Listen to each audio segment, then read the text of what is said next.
just because a door slams in your house in the middle of the night doesn't necessarily mean you have a ghost. Okay, what kind of windows are open? Do you have an animal? Like, you also might have an intruder. Like, it's, so like, it's, right. Like there's been many times that I've been in this house by myself, you included. And, there's, I would say that there's maybe some things that we haven't been able to explain, or like maybe but it's never been to the point of, I'm terrified to go to sleep. The only thing that's made me terrified to go to sleep this past year was Smile. And it's so like, it's you, like, it's just, it was that idea of just something is just standing there and watching you. And like, that is creepy. It's, I don't know, getting to the point is that when it comes to somebody's story, is that, especially if I am in the house that is going on, number one, I try to remember that this information is being fed into me subconsciously. Just like Aunt Heidi said, was that if she invited someone to her house and made up a whole story about how some dude killed himself in your bedroom that you're going to be sleeping in, you're probably going to see a freaky dude. Yeah. Like it's just, that's how, and that's the thing that sucks about it, is that it's that idea of trying to make sure that you're getting rid of all the BS and just looking at the facts. Right. And I try to look at it in the idea that if there's no way to explain how these things have happened besides paranormal, that's when you've got something. To me, I think that is, it's the relevance of, like, looking at, not the relevance, we can't edit. It's like look at a situation of when someone is being demonically possessed.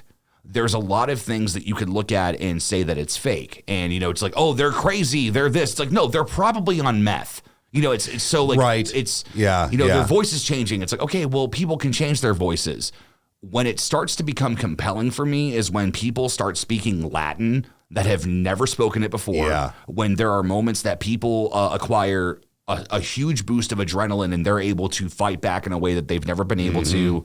They're saying things that either the person would never say or would have no knowledge of.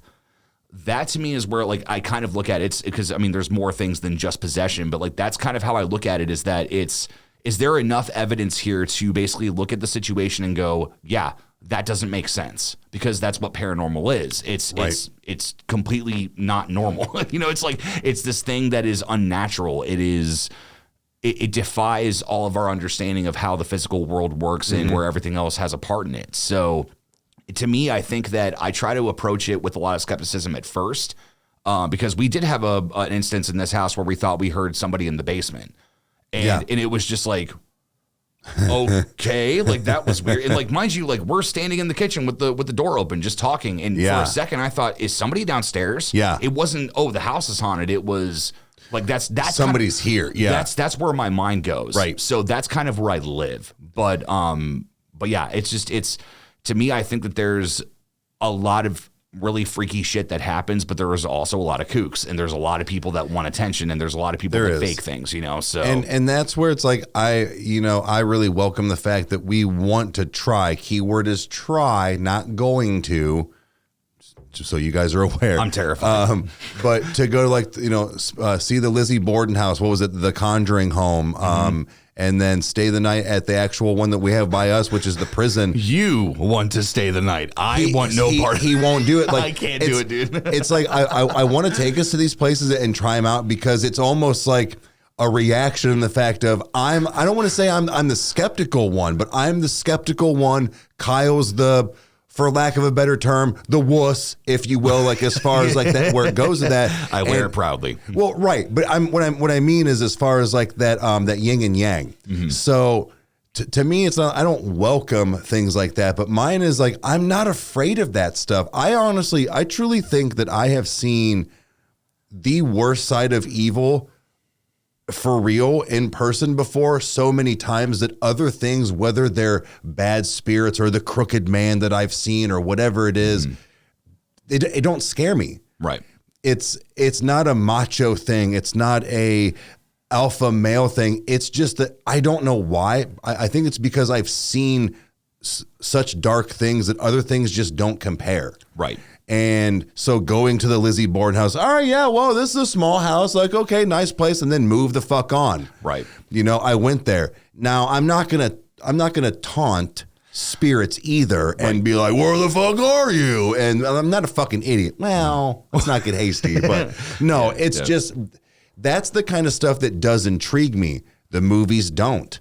And like I said before, it should be right up my alley, but it's not. And then there's you who you love watching those things, and it's like that's kind of like your jam. And I'm just like, dude, how can you watch this? But we're the same, but like very different when it comes to that stuff as far as like, you know, paranormal. Yeah, and it's, I don't know, I find more and more that the older that I get is that, you know, you start to think about, you know, your finality of life and, you know, the idea of like, you know, what is after and, you know, what are these things that I'm, you know, experiencing or that I'm seeing, or, you know, people saying that they've, you know, spent time in heaven and hell. Like, you know, again, how do you know that their account is even true? But it's so interesting to me that, you know, from the place that I grew up in is that, you know, well, actually, no, both of us, like Eric and I both grew up in, I would not say religious homes. We grew up in a Christian home. Yeah. It was, it was not the negative side of it. Like, don't worry. Like, our parents could drop the hammer in a, you know,